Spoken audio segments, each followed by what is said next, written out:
여름방학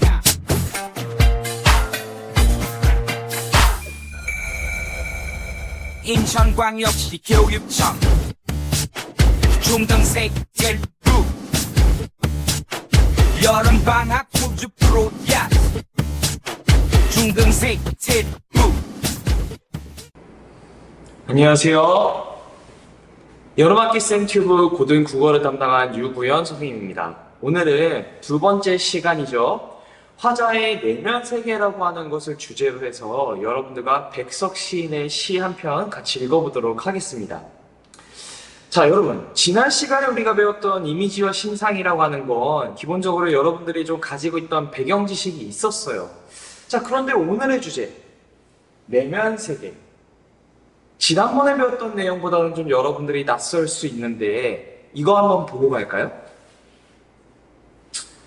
자, 지금 보이는 이 네 가지는 전국연합학력평가에 그간 출제되었던 어떤 선지나 보기들 중 내면 혹은 내면 세계라는 표현들이 나타나 있던 부분들을 가져온 거예요. 화자의 내면을 드러내고 있다. 세계를 내면화한다.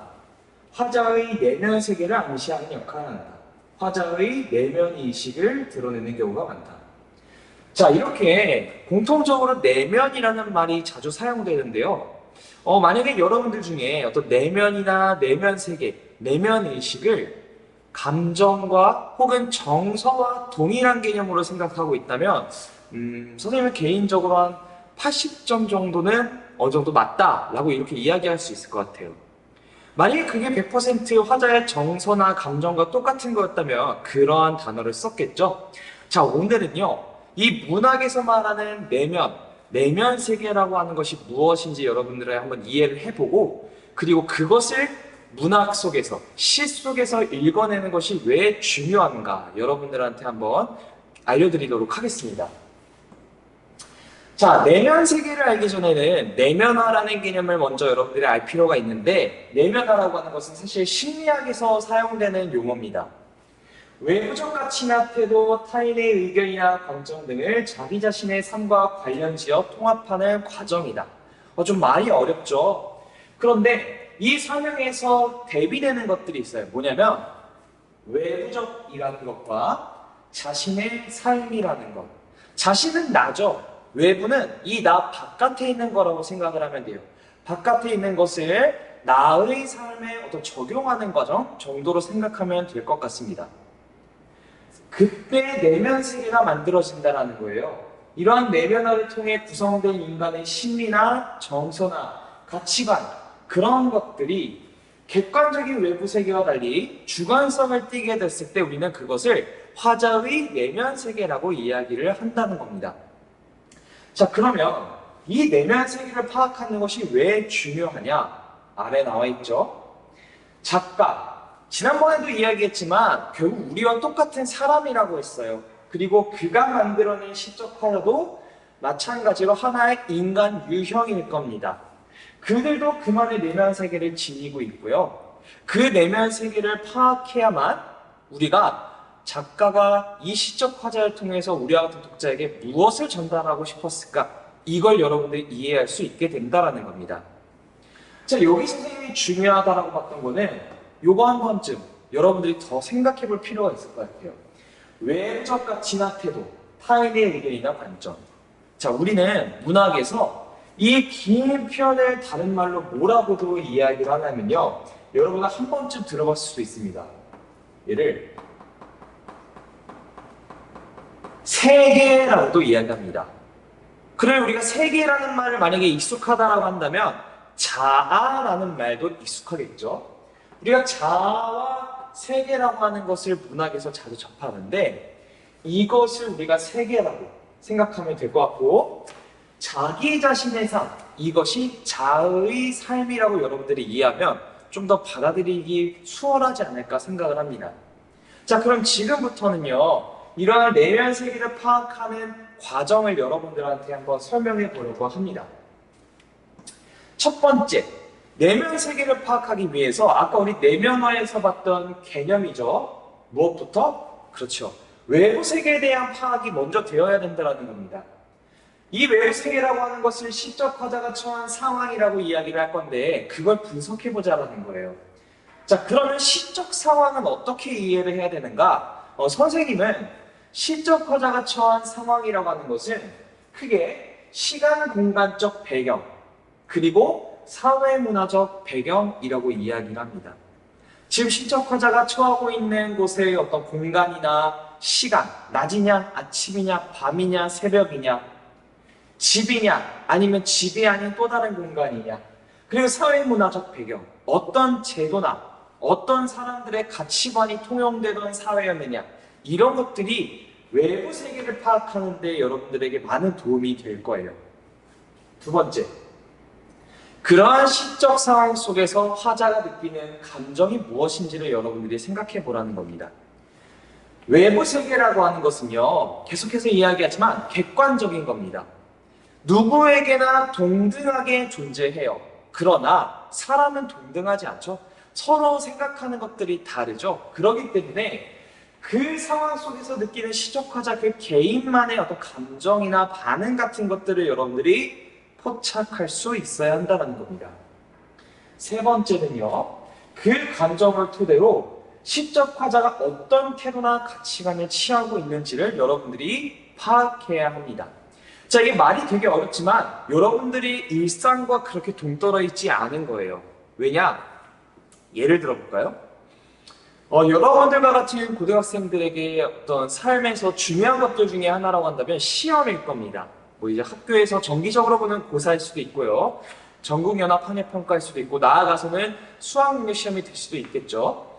자, 그랬을 때 그 시험이라는 환경은 일종의 외부 세계로서 여러분들 또래 누구한테나 객관적으로 존재합니다. 그렇죠? 자, 그런 상황에서 여러분들이 느끼는 감정은 달라요.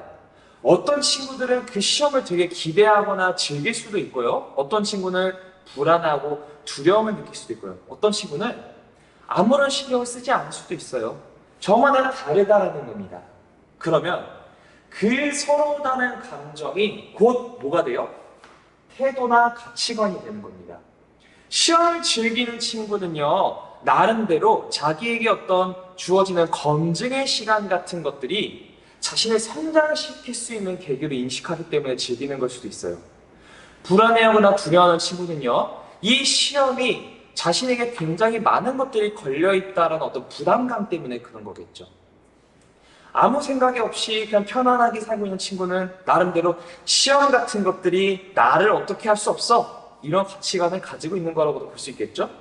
어렵지 않은 거예요. 이런 외부 세계를 파악하는 과정 여러분은 얼마든지 일상에서 하고 있다는 겁니다. 이런 것들이 여러분들이 되어야 작가가 창작한 시적 화자의 내면 세계를 읽어낼 수가 있고요. 나아가 이 시를 작가가 창작한 의도, 주제까지 여러분들이 추론할 수 있다는 겁니다. 자, 내면 세계라는 것이 무엇인지 좀 여러분들이 감을 잡았을까요? 시적 화자가 주어진 상황 속에서 대처하는 방식, 가치관, 태도 정도로 여러분들이 이해를 하면 될 것 같은데, 그 이해를 완성시키기 위해 오늘도 역시 시 한 편 가져왔습니다.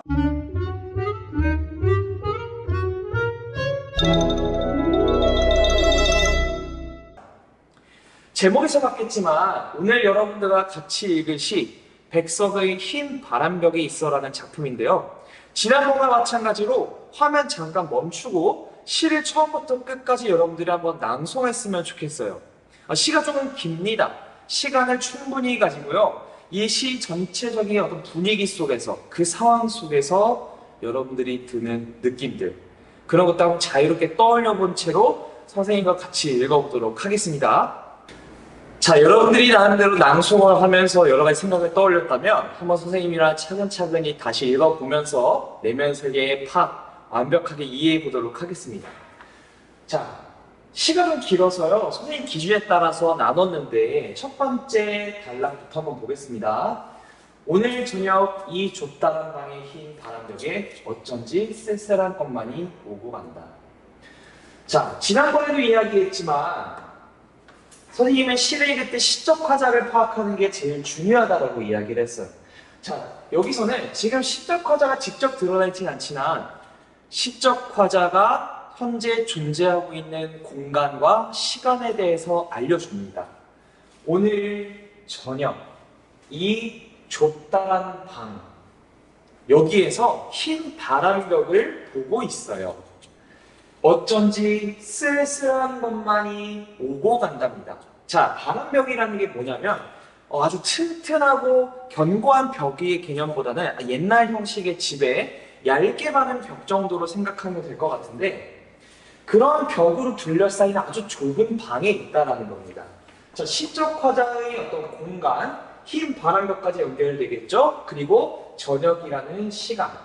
이 시공간적 배경, 외부 세계와 관련되는 거였습니다. 자, 그런데 그 벽에요. 쓸쓸한 것만 오고 가고 있대요. 지금 벽에 무언가가 비춰져 있구나 이렇게 생각할 수 있을까요, 여러분? 실제로 그럴까요? 그러기 힘들겠죠. 그러면 이 발상을 우리가 이해해보자라는 겁니다. 심사를 밀어보자라는 거예요. 흰 벽에 쓸쓸한 어떤 이미지들이 지나간다. 뭐 같아요? 그렇죠. 스크린 같다라는 느낌이 좀 드나요? 빔 프로젝터를 화면에 쏜 그런 모습을 여러분들이 떠올리면 좋을 것 같은데 그런데 그 화면을 통해 보고 있는 것이 쓸쓸한 것들이에요. 왜 그런 걸 보고 있을까요? 시적 화자가 보는 거는 시적 화자와 동떨어져 있을 수가 없어요. 즉 쓸쓸한 것들을 바람벽을 통해서 보고 있는 것이 실제로 시적 화자가 떠올리고 있는 거라고 생각하면 되는 겁니다. 자, 정리하면 시적 화자는 지금 좁다란 방의 흰 바람벽을 보면서 뭐하고 있다? 쓸쓸한 생각들을 떠올리고 있다는 겁니다. 왜 쓸쓸할까요? 자, 이 흰 바람벽에 희미한 15촉 전등이 지치운 불빛을 내어던지고 땡그는 다맑은 무명 셔츠가 어두운 그림자를 쉬이고 그리고 또 달달한 따끈한 강주나 한 잔 먹고 싶다는 내 가지가지 외로운 생각이 헤매인다. 희미한 15촉 전등, 아주 밝은 불이 아니라 아주 약한 전등이 지치운 불빛을 벽에 내어던져요. 낡은 무명 셔츠가 벽에 걸려 있는데요. 어두운 그림자가 거기에 쉬게 한답니다. 여러분 상상해 보세요. 좁은 방에 아주 하얗습니다. 벽은 거기에 셔츠가 걸려 있고요. 유일하게 이 저녁 벽을 바라볼 수 있게 하는 것은 아주 희미한 전등이라는 것. 이러한 방에서 저런 전등이 의지해서 벽을 보고 있는 화자의 처지 그려지나요? 어때요? 쓸쓸하지 않나요? 아주 밝은 형광등을 통해서 책을 읽거나 어떤 취미 생활을 하는 것이 아니라 그저 벽을 바라보고 있다는 거예요. 심지어 화자가 하루 종일 입고 있었던 셔츠는 아주 때가 졌다는 거예요. 그러면서 화자가 생각하고 있는 것, 따끈한 간주나 한 잔 먹고 싶다고 생각하는 것. 이 간주를 먹지 못하고 먹고 싶다고 생각할 수밖에 없는 것. 이러한 것들이 지금 화자의 상황을 보여주는 거예요. 어떤 상황일까요? 전등마저 쉽게 켤 수 없습니다. 옷도 새롭게 사입을 수 없어요. 간주도 내 맘대로 사 먹을 수 없는 그러한 상황. 쓸쓸하고 가난하고 외로운 상황이라는 걸 여러분이 유추할 수 있을까요? 자, 이 한 단락에서는요, 시적 화자가 지금 처한 상황이 무엇인지 우리가 어느 정도 알 수 있는 부분이라서 선생님이 끊었습니다. 자, 다음 번 볼까요? 그런데 이것은 또 어인일인가? 이 흰 바람벽에 내 가난한 늙은 어머니가 있다. 아까 흰 바람벽에 쓸쓸한 것들이 오고 간다고 했죠? 그 중에 하나입니다. 뭐가 지나가냐면요, 가난한 늙은 어머니가 이 벽에 보이기 시작했다라는 거예요.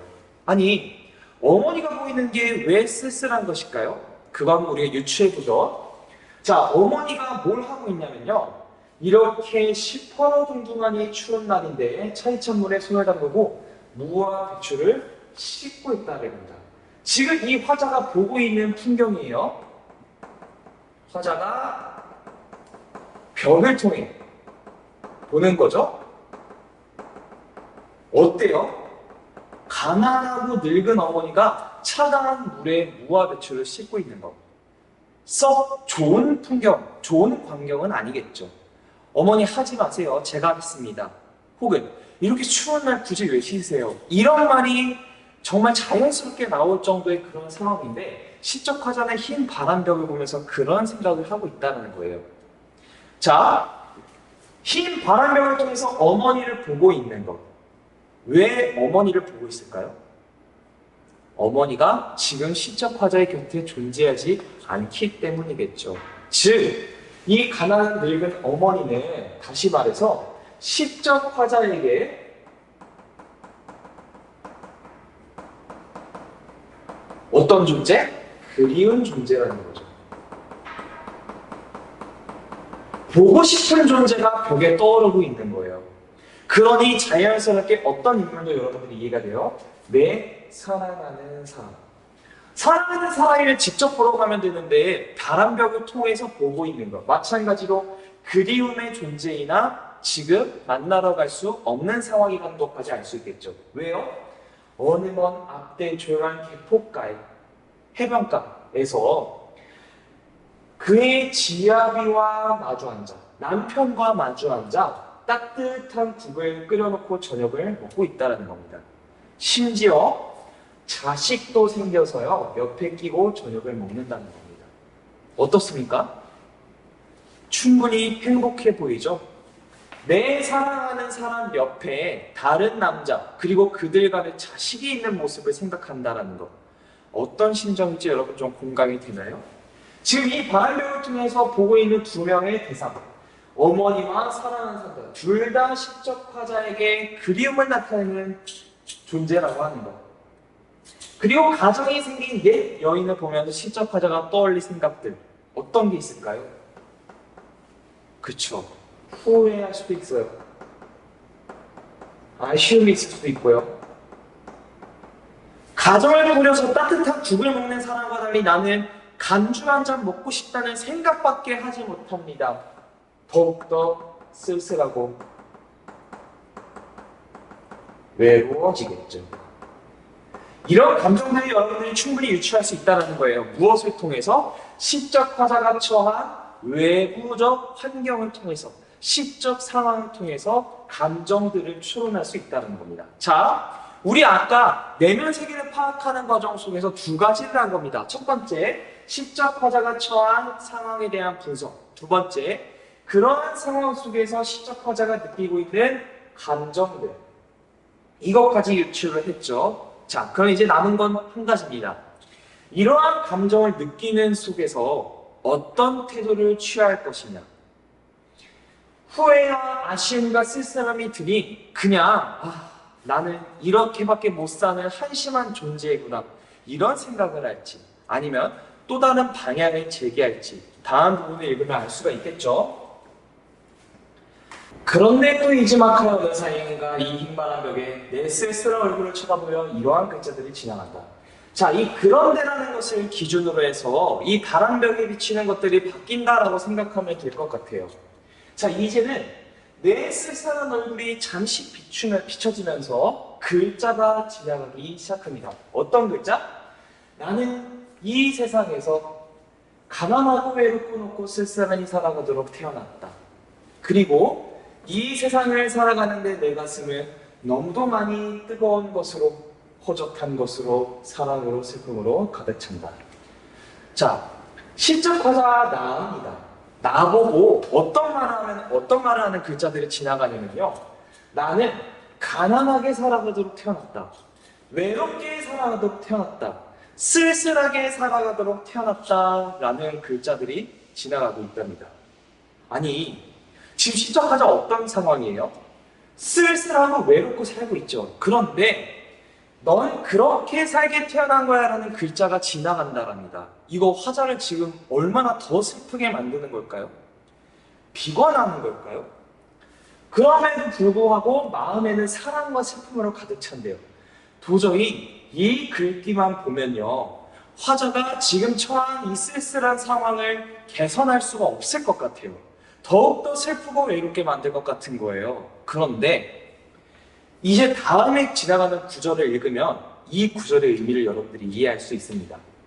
그리고 이번에는 나를 위로하려는 듯이, 나를 울며 힘을 합쳐서 도와주려는 듯이 이런 글자들이 지나간다. 아니, 실컷 때려놓고 갑자기 위로를 한다고? 어떤 글자인지 봅시다.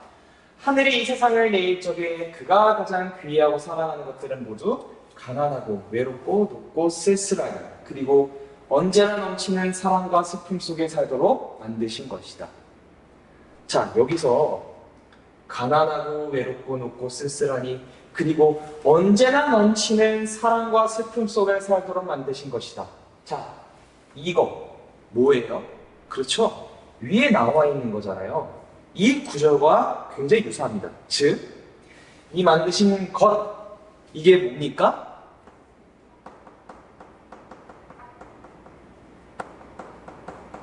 시적 과자라죠. 앞에서 이야기했으니까 뭐 똑같은 거 아니에요? 아니죠. 하늘이 이렇게 왜 만들었어요? 중요한 건 여기라는 거예요.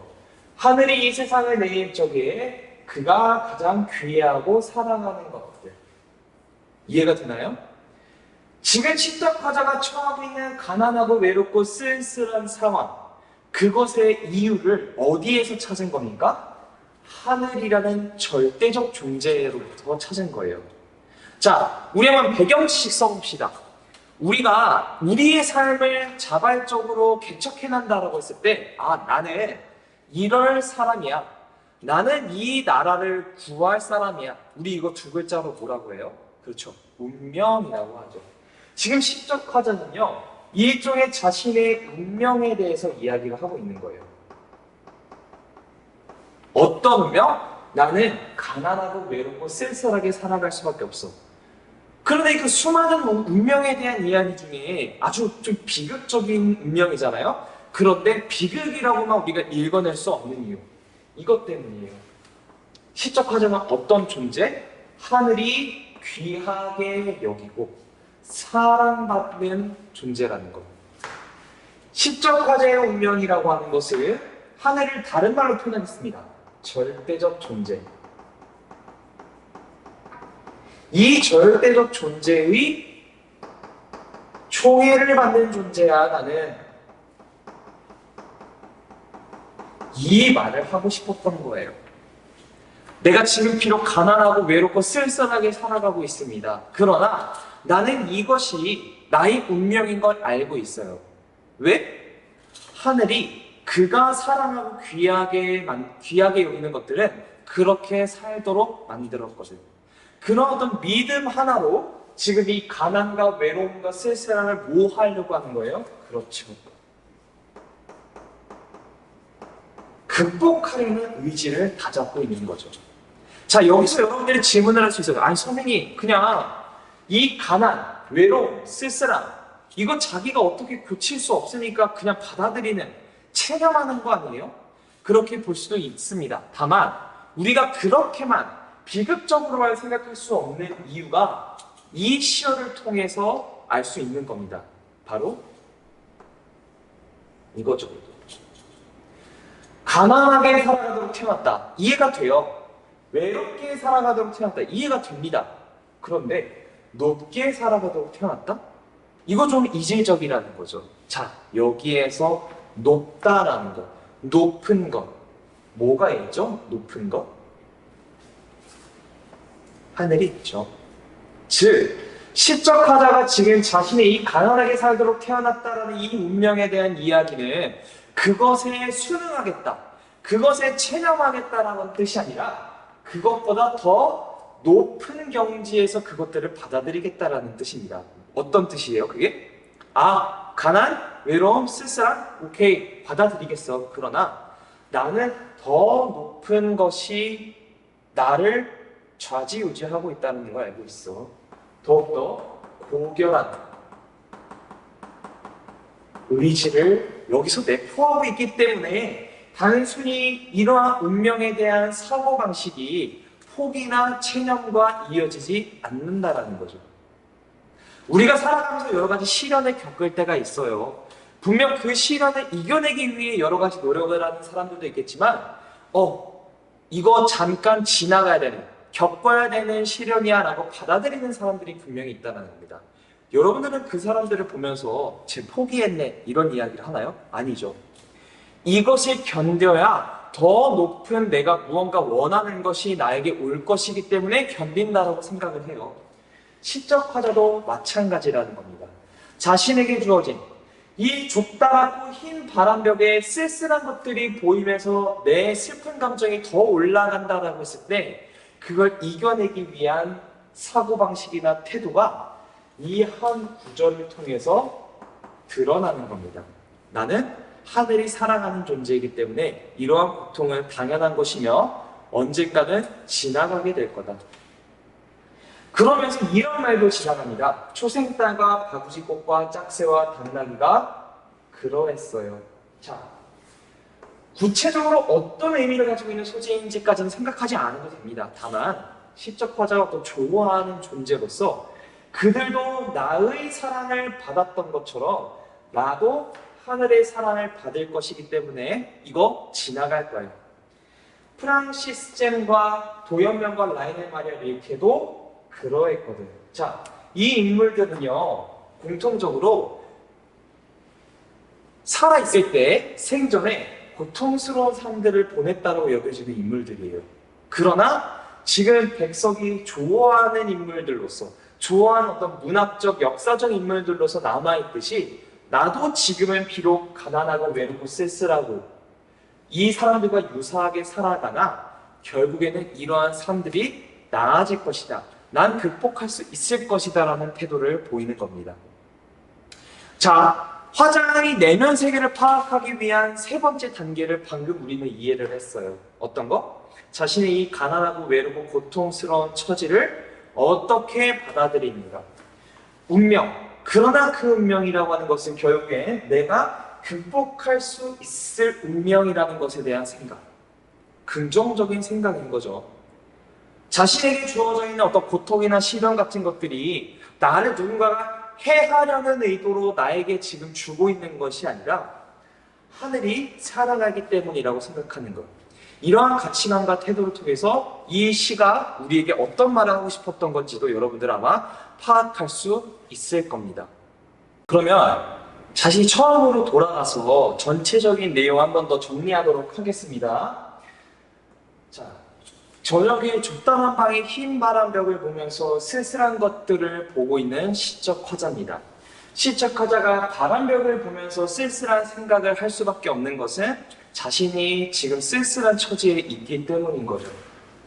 어떤 것들이 그림 속에 오가냐면요, 늙은 어머니의 모습. 아마 화자의 기억 속에 있는 어머니의 모습일 텐데 그마저도 추운 날에 문화 배추를 닦고 있는 아주 고단한 삶 속에서 있는 모습을 떠올리고 있습니다. 두 번째로 내가 사랑했던 어여쁜 사람, 그러나 그녀는 이미 사랑하는 사람과 자식과 함께 가정을 꾸리고 있다는 것. 쓸쓸한 처지에 그리워하는 사람을 보면 이 그리움이 좀 달래질 수도 있을까 생각할 수도 있으나 그러지 못하는 이유입니다. 어머니가 힘들게 살았던 모습이 떠오른다는 것, 그리고 그 사랑하던 사람이 이미 다른 사람과 함께 살고 있다는 것. 도리어 시적 화자의 쓸쓸함이나 외로움을 더 심화시키겠죠. 자, 그런 가운데 시적 화자에게 어떤 글귀들이 떠오릅니다. 나는 가난하게 살도록 태어난 사람이야? 외롭게 살도록 태어난 사람이야? 지금 스스로 비관적인 운명에 처해 있다라고 이야기하는 걸까? 지금 이 삶을 포기하려고 그냥 모든 것을 내동댕이 치는 걸까요? 그런 게 아니었죠. 왜? 이 다음 구절 때문에.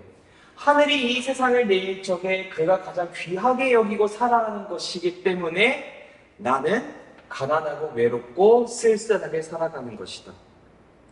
내가 지금 처해 있는 이 상황들을 운명적으로 수용은 할 것이나 이것에 내가 지지 않고 언젠간 나아질 것이란 믿음이나 기대를 가질 수밖에 없는 이유, 바로 나는 높게 살아가는 존재이기 때문에. 그런 현실의 고통보다 더 높은 층위에서 이런 것들을 바라보고 견뎌낼 수 있는 사람이기 때문에 이러한 운명론적인 어떤 사고나 가치관이 시적 화자에게는 도리어 극복의 수단이 될 수 있다는 거죠. 이것들도 그렇게 살아왔어요. 이러한 인물들도 그러한 삶 속에서 살아왔으나 지금은 사랑받는 것처럼 나도 결국에는 극복할 수 있을 것이다 라는 의지의 표현까지 다가갈 수 있는 겁니다.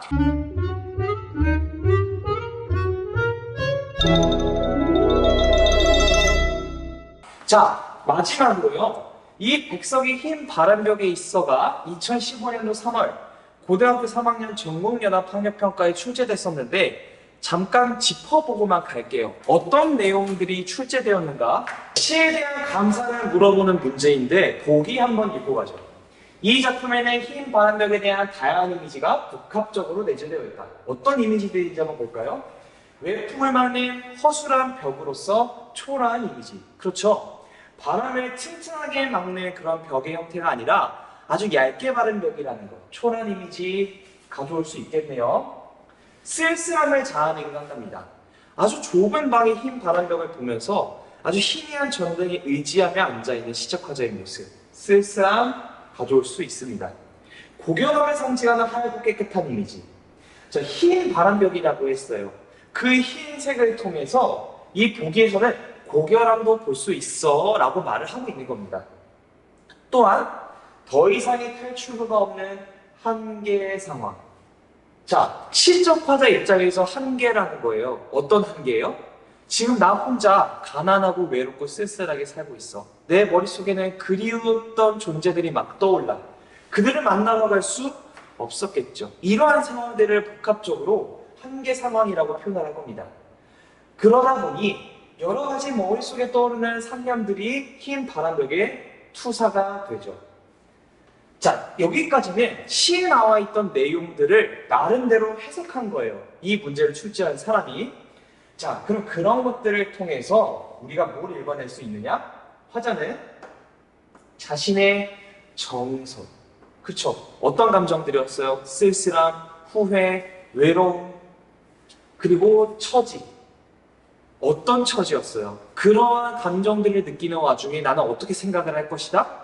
이러한 것들이 하늘이 만든 것임을 알고, 그리고 나는 그가 사랑하고 귀하게 여기는 존재임을 알고 견딜 것이다. 그러한 처지를 드러내며 삶과 가치관을 집약한다.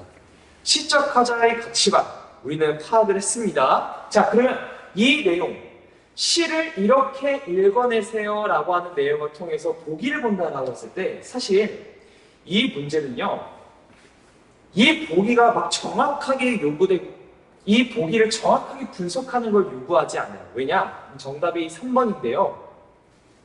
흰 바람벽은 좁다란 방과 의미적 대립이고 여기에서 틀렸다는 걸 우리가 알 수 있는 겁니다. 바람벽과 좁다란 방은요, 의미적 대립을 이루지 않아요. 이 방이 이 벽의 일부인 것처럼 이 두 공간은 똑같이 어떤 공간? 초라한 공간인데 이것이 틀렸다는 겁니다. 그래서 아무리 우리가 이 내면 세계 같은 걸 이해를 했지만 그것이 이 보기를 읽어내는데 크게 도움은 되지 않습니다. 다만 이 다른 선지들을 보면요, 화자가 어떤 가치관을 가지고 있는지를 알아야만 그렇지 옳다고 이해하고 넘어갈 수 있는 선지들입니다. 여러분들 한번 시간 날 때 차근차근히 이 틀린 3번 선지 외에 다른 선지들을 좀 찾아 읽으면 좀 더 이 시를 이해하는 데 여러분들이 도움이 되지 않을까 싶습니다. 자, 오늘 수업은 여기에서 마무리하겠습니다. 화자의 내면 세계라고 하는 것을 주제로 해서 백석의 흰 바람벽에 있어를 읽었는데 여러분들이 다른 시를 읽을 때에도 어떤 이 작가가 시적 화자를 창조해내면서 우리와 같은 독자들에게 전달하고자 했던 어떤 주제가 무엇인지를 알려면 그 시적 화자가 자신이 처한 상황 속에서 어떻게 대처하고 있는가를 파악할 수 있어야 한다는 겁니다. 자, 오늘 배웠던 내용 중에 혹시 선생님이 짚지 않은 내용 중에 궁금한 것들이 있다면 댓글로 질문 남겨주시면 선생님이 확인해서 댓글 달도록 하겠습니다. 자, 오늘도 수업 들어주셔서 고맙습니다. 다음 시간에 뵙겠습니다.